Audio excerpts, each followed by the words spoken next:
This is True News Headlines. I'm Doc Burkhart. Happy Reformation Day. And I'm Kerry Kinsey. It's Thursday, October 31st, 2019. And these are your uncensored news headlines. The House of Representatives has voted to continue the impeachment inquiry into President Trump and to empower Intelligence Committee Chairman Adam Schiff to lead that effort.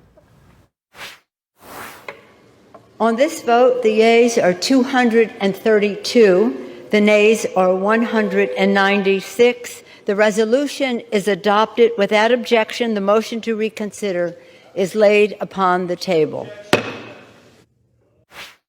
Now, this comes amid reports that 3 more State Department officials confirmed testimony by Lieutenant Colonel Alexander Vindman that the transcript of the president's Ukraine call was altered and that a demand for a quid pro quo was made. House Speaker Nancy Pelosi herself is now the subject of an ethics complaint filed by 40 conservative groups. They charge her with usurping presidential power and weaponizing the impeachment process. Now, these groups claim today's vote was tacit acknowledgement that the process used by House Democrats up until now was entirely illegitimate. They further claim that even with today's resolution vote, the Speaker has failed to identify anything remotely qualifying as treason, bribery, or other high crimes and misdemeanors, as is required by the Constitution. Well, Doc, former National Security Advisor John Bolton will not volunteer to give an interview in the impeachment inquiry against President Trump. The House committees leading the impeachment investigation have asked Bolton to appear behind closed doors next week. But Bolton's lawyer says Bolton will not appear without a subpoena, and there's no guarantee that a subpoena alone will be enough to compel him to speak with congressional investigators. Real Clear Investigations reports the CIA analyst whistleblower who started the latest impeachment push has been identified. Eric Ciaramella has been identified in a number of impeachment proceedings. Now, according to the report, he is a registered Democrat who was held over from the Obama administration and who previously worked for then Vice President Joe Biden and then CIA Director John Brennan. It has also been alleged he left the White House in 2017 amid concerns he had been leaking negative information about the president as part of the resistance. Real Clear Investigations also says Mr. Ciaramella formerly worked with former National Security Council staff who are now working for Chairman Schiff's committee. He also worked directly with the Ukrainian-American DNC operative Alexandra Chalupa. He was working to dig up dirt on the Trump 2016 campaign on behalf of former Secretary of State Hillary Clinton. Well, despite being a relatively low-level federal employee, Mr. Ciaramella was personally invited by then Vice President Biden to a state luncheon for the Italian Prime Minister. That event was also attended by then FBI Director James Comey and then Director of National Intelligence James Clapper. Well, we have a lot of new news coming out of the North Korean peninsula.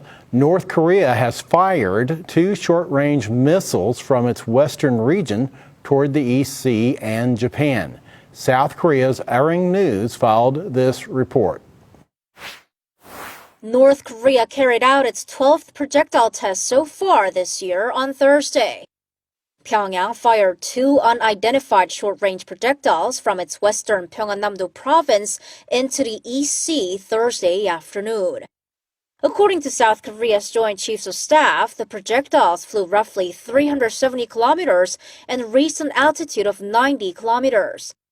The launch comes 29 days after the regime fired a Pukguksong-3 submarine-launched ballistic missile earlier this month.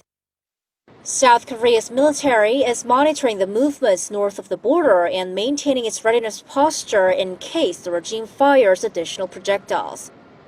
It's also analyzing the projectiles with the U.S.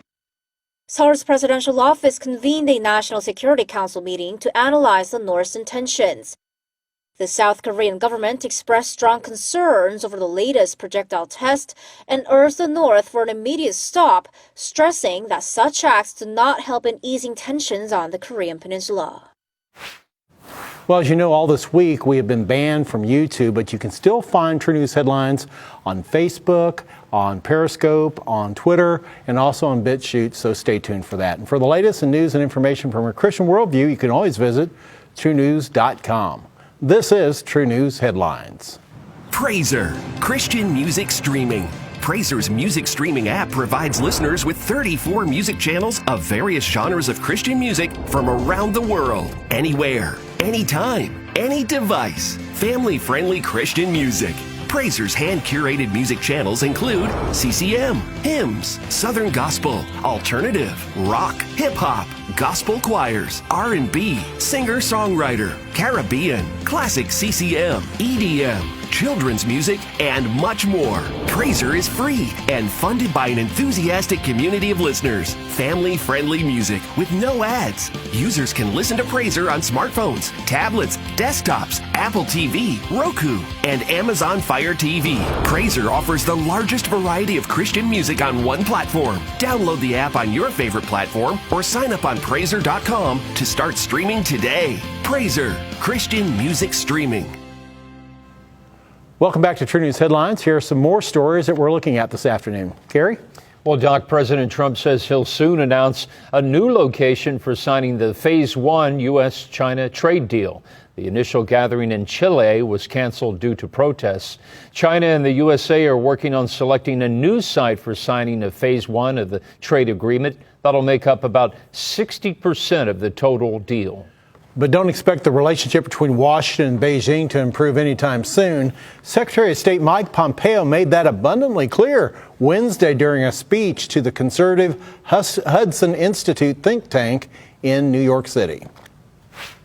Today, we're finally realizing the degree to which the Chinese Communist Party is truly hostile to the United States and our values, and its worst deeds and words and how they impact us. And we're able to do that because of the leadership of President Trump. The president sounded this issue, this alarm, since his very first day. I remember one speech he gave back in Pennsylvania when he called China's WTO membership the greatest job theft in history. A lot of people laughed. I don't think so many of them are laughing now that they can see the reality. Well, Russian submarines are conducting a secret mission to sail into the North Atlantic and threaten the U.S. East Coast. That, according to Norwegian intelligence. 10 Russian submarines are now heading out into the North Atlantic with the goal of passing west of Greenland and as far into the ocean as possible. They say the mission is designed to prove that Moscow has the ability to strike the East Coast without warning. Talks between Prime Minister Benjamin Netanyahu and Blue and White Coalition leader Benny Gantz, aimed at forging a national unity government in Israel, have gone nowhere, leading many to suspect, yes, a third election is coming soon. General Gantz still has 21 days left to form a government before his mandate expires, but negotiators on both sides say they have reached an impasse, and recent meetings have completely lacked substance. Well, a dozen migrants were found alive in a truck in Belgium on Wednesday, a week after 39 were found dead near London. And this is the third time in just 2 weeks that migrants have been discovered trying to illegally enter the UK via human trafficking. Well, Japan's 600-year-old Shuri Castle on Okinawa has burned to the ground. It had served as the seat of power for the Ryukyu Kingdom until the island was annexed by Japan in 1879. Now, the castle had fallen into disrepair after World War II, but restoration efforts began in the 1990s, leading up to its selection as a World Heritage Site by the United Nations Educational, Scientific, and Cultural Organization in 2000. Okinawa Governor Denny Tamaki has vowed to rebuild the castle. Well, a woman in Brigham City, Utah is upset because somebody complained about her Halloween display in her front yard. She says she doesn't see anything offensive about it. Here's a small sample. We'll let you decide. We got our little kids playing. Guy lost his head. So this is the problem we're having. You would think this chick would be offensive because her shirt don't stay on.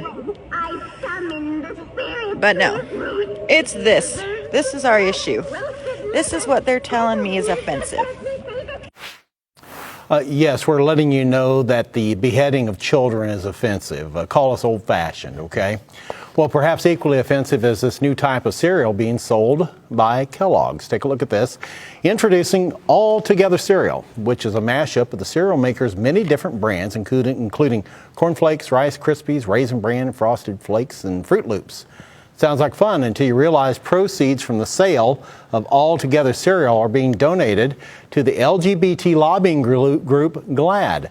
Kellogg says the money is supposed to promote GLAAD's anti-bullying efforts, which are usually targeted at silencing those with a biblical view of marriage and human sexuality. One final question: why isn't the LGBT community offended by the addition of Fruit Loops to this diversity breakfast? Sounds like Kellogg's wants us to talk about sex and gender at the breakfast table. That's right. Here's a follow-up to a story we told you about last week. Life News was reporting that the lives of 371 babies have been saved from abortion this year. This is part of its 40 Days for Life campaign. That includes a story from Madison, Wisconsin. A woman praying outside Planned Parenthood was able to convince a 40-year-old mother of 3 whose husband had just left her not to get an abortion. The praying woman was able to find the mother's assistance to support her decision for life. Now, I know we talk about abortion a lot here on Headlines. Let's talk about life today. Callie Bender was born at St. Joseph's Hospital in Phoenix in early May of this year. An ordinary birth? Well, not quite. 15 weeks early. She was smaller than a Barbie doll, weighing less than a pound. She was so small that her parents, Ebony and Damien, couldn't hold her until she was 37 days old. Yeah, but after 150 days in the neonatal intensive care unit, check this out. Callie is coming back home. Watch this.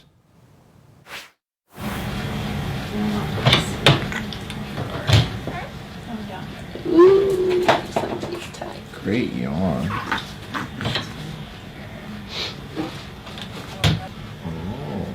You see the baby?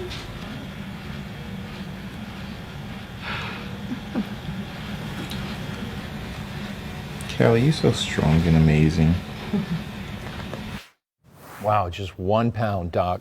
Well, stories like this are becoming far more common despite the medical profession's arbitrary viability age of 24 weeks gestation. And it's adding to the fuel of the fire driving the pro-life movement to ban abortion altogether. And that's my prayer, that it would be banned altogether. Well, each day on TrueNews.com, we receive prayer requests from viewers and listeners just like you. We love to hear from you and join together with you for God to answer your prayers as well. Now, we pray over those requests on a regular basis, and I'd like to take just a moment and share one of those with you right now. Dear Rick, please pray for my son who is feeling stress and anxiety. I suffer from similar attacks too. He and I would like to be healed.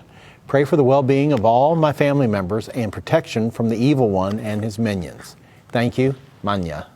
Well, Manya, last week I explained how only 8% of the things we worry about actually happen. And as Doc said, God's in control of those problems too. Faith and fear cannot exist together. Faith is described in Hebrews 11:1 as being certain of what we do not see.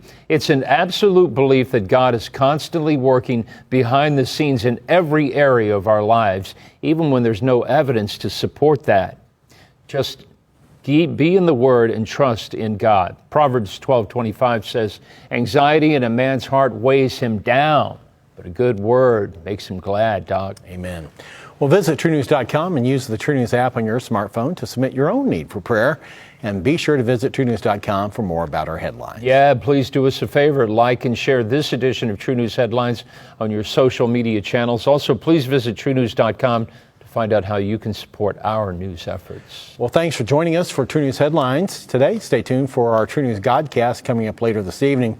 Now, we're already in trouble with YouTube over asking how many times Bakr al-Baghdadi has died. On today's Godcast, get ready. We're going to show how Jewish terrorists in the 30s and 40s led to the creation of the modern state of Israel and deals that were made with the Third Reich to birth Greater Zion. So stay tuned. Rick's got a lot to say about it. On behalf of Carrie Kinsey and the entire True News team, I'm Doc Burkhart for True News Headlines. God bless you. God bless you.